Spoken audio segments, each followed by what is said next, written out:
Chapter 11. I, Jharat Patel from SC Institute of Engineering and Technology, the Department of Electronics and Communication, welcomes you to the session of electromagnetic theory.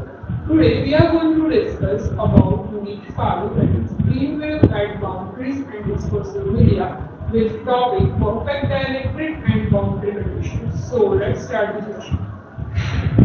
In the unit number 4, we have seen about the perfect conductor, perfect dielectric. Okay, so what are the different properties for the perfect conductor? So first one is within a conductor, charge density is 0.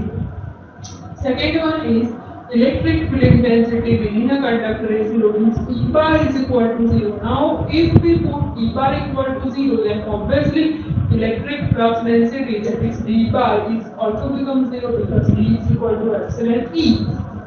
So that's why we can say that the conductance surface is an equipotential surface because D bar is 0. If D bar is 0, then del dot D is 0, and if del dot D is 0, then rho V is 0, and it will put at the equal potential, means V1 minus V2 will become 0. Now if V1 minus V2 will become 0, then we can say that V1 equal to V2, and V1 and V2 is nothing but the equipotential. So we can say that the conductance surface will become the equipotential surface.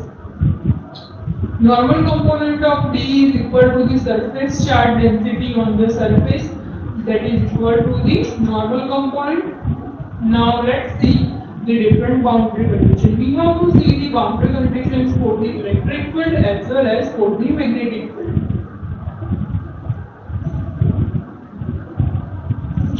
So first let's talk about the boundary condition. Basically the boundary condition relates the one side component with the other side of the component. One side component of the boundary to the other side of the component, and that's why we can say that there are two types of components that are present in the boundary condition. First one is the normal component and the second one is the tangential component. So this normal component will be denoted by the subscript N and tangential component is denoted by subscript T.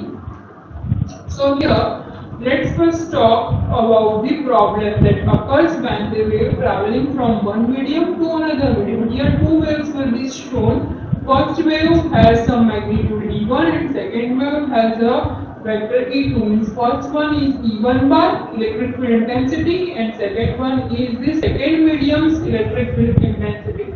So now to get that, we talk about the electric field's boundary condition. Similarly, we will see about the magnetic field's boundary condition as well. So here one interference line is there, and so the below the interference line the medium will be different, and above the interference line the medium will be different. So here we can say that obviously medium 1 and medium 2 is there. It makes one angle alpha 1 with medium 1 and alpha 2 with medium 2. So here the tangential component, as we discussed that it has two components, tangential as well as normal component. So for the tangential component there are two components, that is ET1 and ET2. So here we consider one rectangular path A, B, C and D. So for this rectangular path we can say that for closed surface integration of E dot dl will become 0. Now if integration of E dot dl over closed path will become 0, means integration from A to B, B to C, C to D and D to A will become 0. Okay, here two mediums are there, epsilon 1 and epsilon 2, where boundary is y equal to 0 boundary. Okay, so integration E dot dl means integration over path A to B, B to C, C to D and D to A will become 0.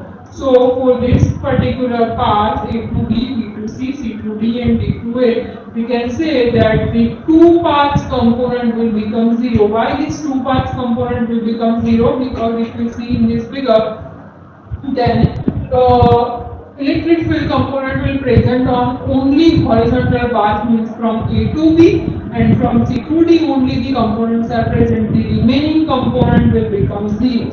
So that's why here we can say that the component from B to C and B to A will become 0, because as we can say that there are non contributing terms for the particular integration part. That's why it will become 0. Here a to b dot dl means 0 to delta x. Here we can say that from a to b x axis will be changing. At x changes it is denoted by 0 to delta x et1 dx, because in that path the component magnitude of E is et1, and that's why we put et1 dx. Now there is no term of x present, so integration is from 0 to delta x, so it becomes et1 delta x. For C2D EDL, the component has the magnitude et2, so it will be from delta x to 0, or we can say that we can write minus 0 to delta x. You can use for any of the equation. So it will be from delta x to 0. Obviously the magnitude is et2 dx, so if you integrate it, you will get the answer, that is minus et2 delta x, that is for tangential component. But as we know that the total integration is addition of all the 4 differential parts, so it will be the addition of these two, that is et1 delta x and minus et2 delta x. Okay, so this et1 delta x and minus et2 delta x will be common, so it will be written like this: 0 equal to et1 minus et2 into delta x. So et1 will become equal to et2. So this is the boundary condition for tangential component. Same way D is equal to epsilon E, so we can also relate the flux density, electric flux density with this et1 and et2. So et1 is dt1 upon epsilon 1 and dt2 upon epsilon 2. Okay, so this is about dt1 upon dt2 equal to epsilon 1 upon epsilon 2. Now let's talk about the normal component of the electric field. So here you will see that the one box is there. Obviously box has total 6 sides. So as we have done for the divergence theorem, that we add all the 6 terms. Which 6 terms? 6 sides, means top side, bottom side, left, right and front and back side. Okay. So for this normal component, we have to apply the Gauss law. Now according to Gauss law, we know that the total flux is equal to the total charge, means surface integration dds will be equal to the total charge q. Okay, but now charge has the 3 types of distribution: line charge, surface charge and volume charge. So here we talk about surface. So we use the surface charge distribution, that is integration over surface rho s ds. And on the left hand side it is surface integration of dds, and as I discussed that it is the addition of all the 6 sides, means top, bottom, left, right, front and back. So all the 6 sides will be added. So total surface is equal to the top side plus bottom side. Other 4 terms will become 0. Why other 4 terms will become 0? Because if you see this figure, then in this figure the components are applied on the top and bottom side only, not on the front side, back side, left or bottom side, and that's why the other 4 component part will become 0. So that's why here we add only 2 terms, that is top side and bottom side of dds. Now top and bottom side will denote the z-axis. Obviously top side means positive z and bottom side means negative z. Now if z-axis is constant, which 2 axes will be changes? X and y will be changes.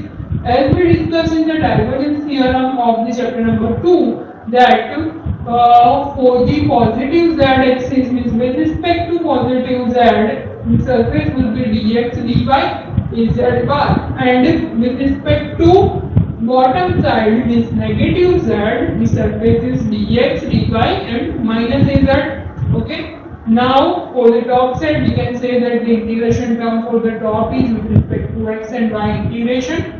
First component is dn1 dx dy. Obviously az dot az becomes 1, so no need to write down it. So dn1 into delta x delta y. Same thing For the bottom side, surface integration of bottom ds is equal to dn2 dx dy. So it will becomes minus dn2 delta x delta y, since z dot z equal to minus 1. So this is about the bottom side. So for top and bottom side, if we add both, then it will be dn1 delta x delta y minus dn2 delta x delta y. From these two terms, delta x and delta y will become common. So it will be dn1 minus dn2 equal to rho s, because we know that the charge has equation q equal to rho s into delta x delta y. So if we compare both, we get dn1 minus dn2 equal to rho s. Okay, but if we talk about the perfect conductor, then rho s equal to 0. Now if rho s equal to 0, then obviously this first equation dn1 minus dn2 equal to 0. That means dn1 equal to dn2, and dn1 and dn2 can be written in terms of epsilon e also. So it will be epsilon 1 en1 and epsilon 2 en2. Okay. So this is all about the electric field boundary condition. There are also one magnetic term boundary condition in which same tangential and normal component are there, and we have to make equation in terms of ht1 ht2 and dn1 dn2 instead of the dn1 and dn2. Okay, so up to this, if you have any doubt or queries regarding the electric field boundary condition, you can ask me on my email ID. Thank you for watching.